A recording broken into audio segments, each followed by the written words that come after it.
ప్రయత్నం మొదటిగా దేవుని సన్నిధానంలో సాక్ష్యాన్ని దేవాది దేవునికి నేను ఎంతో రుణస్తుడను.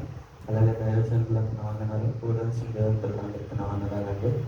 సాక్ష్యం ఏంటంటే నా జీవితంలో దేవుడు చాలా గొప్ప కార్యం చేస్తాడు. నేను సాక్ష్యం చెప్తానే ఉంటాను.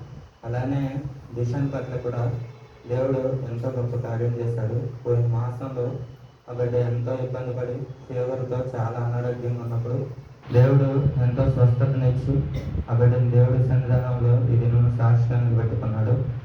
ఫీవర్ ఎలా అంటే అసలు 102, 103 మన పెద్దవాళ్ళకి కూడా వస్తే అంత ఫీవర్ వస్తే తట్టుకోలేము. కానీ ఆ బిడ్డకి అంత ఫీవర్ వచ్చినప్పటికీ అంత బలహీన పరిస్థితుల్లో కూడా దేవుడు ఆ బిడ్డని ఆయన గాయపడిన హస్తంతో ముట్టి స్వస్థపరిచాడు.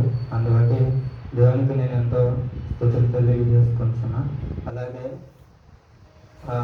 సోని వాళ్ళ అమ్మగారి విషయంలో కూడా, మా అత్తగారి విషయంలో కూడా దేవుడు ఎంతో గొప్ప కార్యం చేశాడు.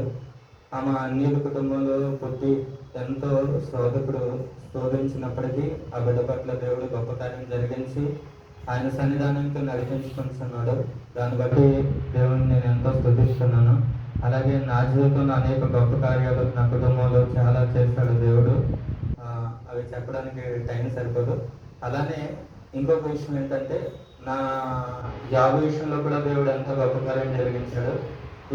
నేను జాబ్ జాయిన్ అయ్యి ఈ మాసానికి కరెక్ట్గా 3 years కంప్లీట్ అయింది. అండ్ నా శాలరీ మాత్రం దేవుడు నేను జాయిన్ అయిన దానికి అప్పటికి ఇప్పటికి పోలిస్తే డబల్ కన్నా ఇంకా ఎక్కువ ఇంక్రిమెంట్ ఇచ్చాడు. ఈ సంవత్సరం కూడా యాక్చువల్గా సంవత్సరానికి 1 year ఇంక్రిమెంట్ అవుతుంది.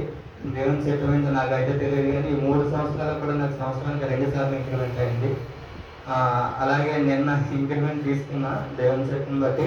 అందుబట్టి కూడా దేవుని స్తుతిస్తున్నాను. ఎందుకనంటే అవి చిన్న చిన్న కార్యాలు కాదు. నాకు ఏ టైంకి ఏది కావాలో దేవుడికి సమస్తం ఎరిగిన దేవుడు అని చెప్పాలి కదా. సమస్తం ఎరిగిన దేవుడు. నిజంగానే నాకు ఖర్చులు పెరుగుతున్న ప్రతిసారి ఆ ఖర్చుకు తగినట్టుగానే దేవుడు నాకు ఇస్తూ ఉంటాడు. అలానే ఈ సంవత్సరం కూడా నాకు దేవుడు ఇచ్చాడు. అందుబట్టి కూడా నేను ఎంతో స్తుతిస్తున్నాను. ఈ చిన్న సాక్ష్యం దేవుడు దీవించింది కాక. ఆమె